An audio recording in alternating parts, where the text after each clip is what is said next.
자, 청와대 통일외교안보특보죠. 문정인 연세대 명예교수가 군사적인 대응은 성공할 수 없다면서 한미 동맹이 깨지더라도 전쟁만은 안 된다라고 강조했습니다. 정치권이 또다시 문정인 특보 발언으로 들썩이고 있습니다. 자, 문정인 특보의 한 토론회 발언 이후에 논란이 계속 확산되고 있습니다. 이 말이 나온 배경이 어떻게 됩니까, 지금? 네, 일단 어제죠. 국회 헌정기념관에서 네. 동아시아 미래재단 창립기념 토론회가 열렸습니다. 여기에 문정인 교수가 참석을 했는데요. 한 번도 안보위기 해법을 주제로 강연을 했습니다. 그런데 이 자리에서 한미동맹 깨져도 전쟁은 안 된다. 전쟁하지 말라고 하는 게 동맹이다. 이렇게 얘기를 했고, 세컨더리 보이콧, 그러니까 북한과 거래하는 기업, 은행 이런 것들을 제재하는 것이 북한에서는 소용이 없을 것이다. 중산층이 형성돼 있지 않기 때문에 어려울 것이다. 이런 여러 가지 발언들을 하면서 논란을 증폭시키고 있습니다. 자, 최근 벌써 어제였나요? 트럼프 미국 대통령이 북한을 향해서 군사 옵션을 얘기를 했습니다. 그리고 우리의 청와대 외교안보특보는 전쟁은 절대 안 된다라는 발언을 토론회에서 했습니다. 이 발언 이어서 함께 들어보시죠. That's called the military option. If we have to take it, we will. He's acting very badly. 한반도에서 전쟁은 안 돼. 심지어 많은 분들 그런 얘기합니다.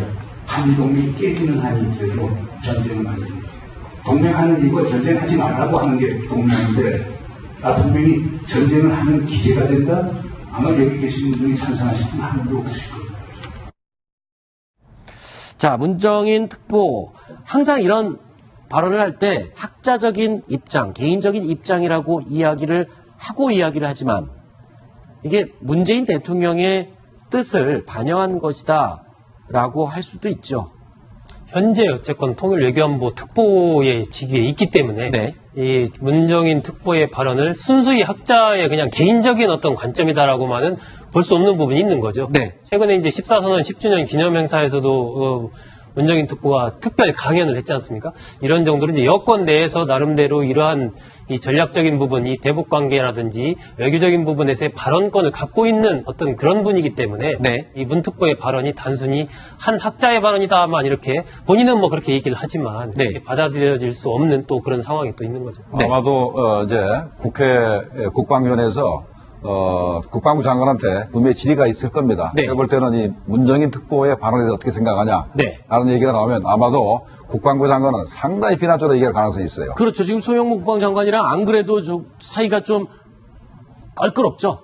아니 뭐 제가 볼 때는 뭐 야당에서 뭐 그 얘기가 나왔지만 네. 꼭 뭐 조선중앙방송 같다 이런 말을 할 정도로 했는데 네. 어떻게 보면은 상당히 북한이 좋아할 만한 말을 골라서 하기 때문에 네. 내가 볼 때는 우리 국방부 입장하고는 좀 많이 다른 것 같아요. 아, 그렇군요. 자, 일단 정치권에서도 야3당이 일제히 비판을 하고 나섰죠. 이유정 기자. 네, 야3당은 일단 해촉을 요구하고 나섰습니다. 네. 그러면서 강하게 어조로 비난을 했는데요. 그 왕특보의 마구잡이 발언에 소름이 끼친다. 홍준표 자유한국당 대표가 자신의 페이스북에 올린 글입니다. 그리고 국민의당도요. 정부는 외교안보 라인에 금원령을 내려야 한다. 교체 시급하지만 교체 전이라도 입을 다물어주기 바란다. 이런 얘기까지 했고요.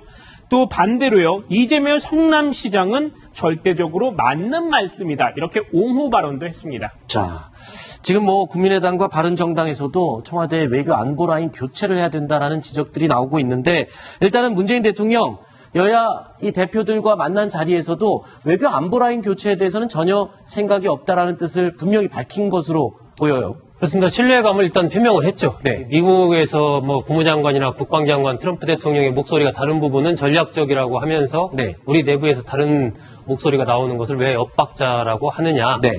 서로 어떻게 보면 좀 다른 목소리가 나올 수도 있지 않느냐. 네. 하면서 일단 현재 부분에 대해서 큰 문제는 없다. 이렇게 이제 신뢰감을 표명을 했고요.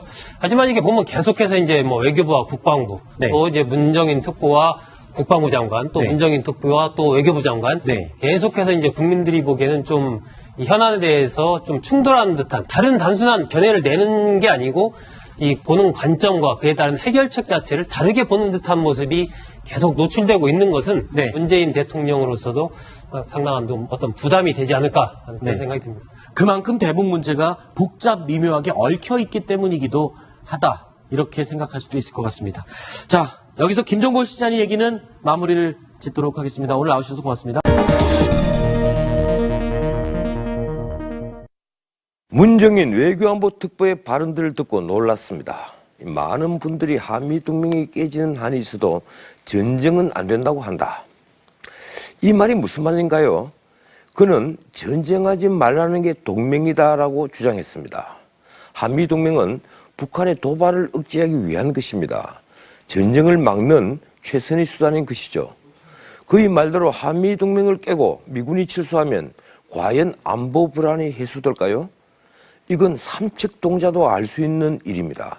그는 인도나 파키스탄처럼 북한을 핵 보유국으로 인정하자. 이 위기의 근원적 해결을 위해 발상의 대전환이 필요하다.